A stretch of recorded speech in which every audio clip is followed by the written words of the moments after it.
génocide des Tutsis en avril 1994. Au Kenya, plusieurs centaines de personnes ont incendié ce mercredi un poste de police au sud de la capitale. Les 4 policiers soupçonnés d'avoir pris part à l'assassinat d'un avocat et de 2 autres hommes y travaillent. Enfin, l'avocate franco-camerounaise Lydiane Yeneyoum, libérée lundi après une grâce présidentielle, doit rembourser plus de 1,6 million d'euros. Propos du porte-parole du gouvernement camerounais. Nouveau round de l'information sur Sika à toutes et à tous. Bonjour et bienvenue. Le verdict est désormais connu. 2 anciens bourgmestres rwandais ont été condamnés ce mercredi par la justice française à la réclusion criminelle à perpétuité pour leur participation au génocide des Tutsis dans leur village de Karabondo, dans l'est du Rwanda, en avril 1994. À l'issue de 2 mois d'un procès qualifié d'historique par les parties devant la cour d'assises de Paris, Octavien Ngenzi, 58 ans, et Tito Baraira, 65 ans, ont été jugés coupables de crimes contre l'humanité et génocide pour une pratique massive et systématique d'exécution sommaire en application d'un plan concerté tendant à la destruction du groupe ethnique Tutsi. C'est la 2e et la plus lourde condamnation en France en relation avec les massacres de 1994 au Rwanda. Au Kenya, plusieurs centaines de personnes ont incendié ce mercredi un poste de police au sud de la capitale Nairobi. Et 4 policiers soupçonnés d'avoir pris part à l'assassinat récent d'un avocat et de 2 autres hommes y travaillent.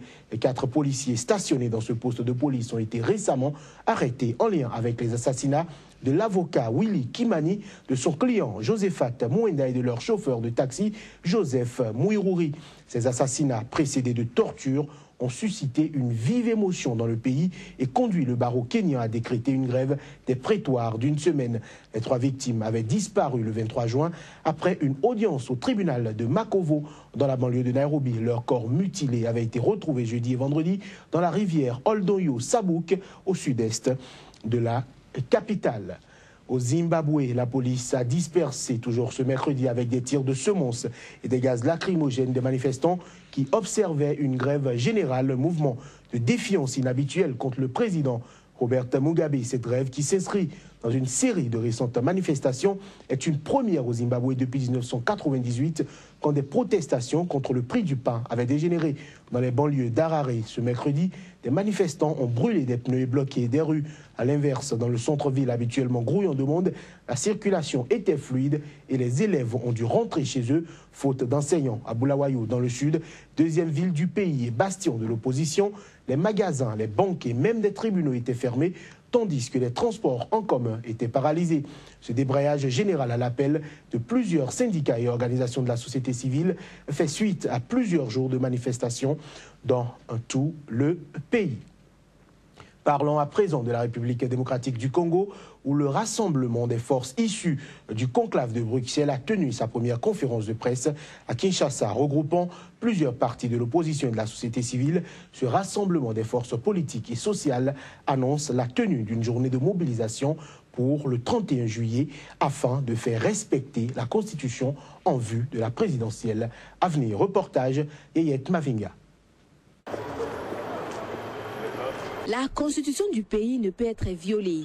Elle mérite d'être respectée car elle est passée par la voie référendaire. Tel est le but de ces rassemblements des forces politiques et sociales de la République démocratique du Congo, acquises au changement tenu à Kinshasa. Cette frange d'opposants pense qu'il n'est pas encore tard pour organiser l'élection présidentielle, s'il y a volonté politique. Elle souligne que le président ne doit en aucun cas briguer un 3e mandat et qu'à la date du 19 décembre 2016, il doit y avoir passation du pouvoir. Nous exigeons la convocation par la CENI de l'élection présidentielle le 20 septembre 2016, comme prévu par le calendrier constitutionnel. Tout cela reste toujours possible avec une volonté politique affichée de respecter la Constitution qui donne à l'impunité la primauté à l'élection présidentielle, tenant compte de l'exigence de 90 jours qui doivent s'écouler entre la fin du mandat et la convocation. Par la même occasion, Ces rassemblements nés à Bruxelles sous la coordination de l'opposant Etienne Tshisekedi Mulumba invitent le peuple congolais à la mobilisation générale pour la réalisation effective des objectifs et à se tenir prêt pour répondre à son devoir de défendre la constitution de la RDC. La conférence des forces politiques et sociales de la RDC annonce cependant la présence de Etienne Tshisekedi Mulumba, le principal opposant de Kabila Kabange à Kinshasa, dans le prochain jour pour l'organisation des meetings populaires prévus le 31 juillet 2016. Est-ce que le président Tshisekedi sera à Kinshasa le 31 juillet? Je suis fondé à vous le confirmer, le président Tshisekedi sera à Kinshasa. Le dernier mandat de Kabila Kabange prend fin le 19 décembre 2016. L'opposition le soupçonne déjà de prolonger son exercice à la présidence au-delà de la limite prévue par la constitution congolaise.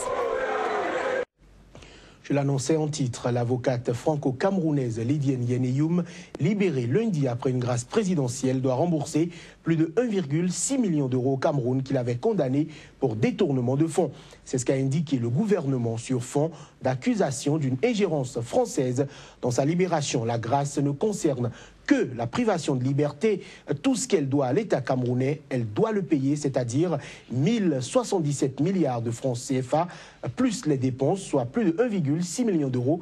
C'est ce qu'a déclaré mardi soir à la télévision d'État le porte-parole du gouvernement. Issa Chiroma Yeneyoum a bénéficié d'une remise totale de sa peine de 25 ans de prison après 6 ans et demi de détention, selon un décret présidentiel rendu public lundi soir, suivi de sa libération immédiate. Elle se trouvait ce mercredi à l'ambassade de France à Yaoundé. Au Mali, 2 casques bleus ont été tués et un autre a été blessé, toujours ce mercredi, par l'explosion accidentelle d'un mortier lors d'un exercice à Kidal. C'est ce qu'a annoncé la mission de l'ONU dans le pays, la MINUSMA, sans précision de nationalité. De toutes les missions de paix de l'ONU en cours, la MINUSMA est celle qui connaît le plus fort taux de mortalité par rapport à son effectif. Fin juin, le Conseil de sécurité a voté l'envoi de 2500 casques bleus supplémentaires. Auparavant, ces effectifs étaient de 12 000 soldats et policiers. Ils ont été dotés de mandats plus offensifs pour protéger les civils et son personnel. Au Bénin, la question du reversement des appelés démobilisés n'est toujours pas tranchée face au temps qui joue désormais en leur défaveur. Ils ont tenu un point de presse sous la coupole de la CSTB, la Confédération syndicale des travailleurs du Bénin. Objectif, éviter l'actuel régime à être plus regardant sur leur situation. Plus de précisions avec Modeste Doblé et Paul Esseïko, respectivement porte-parole des appelés démobilisés et secrétaire général de la CSTB. Ils interviennent au micro de Joël Yetondi et Romaric Labité. Nous, collectif des appelés démobilisés,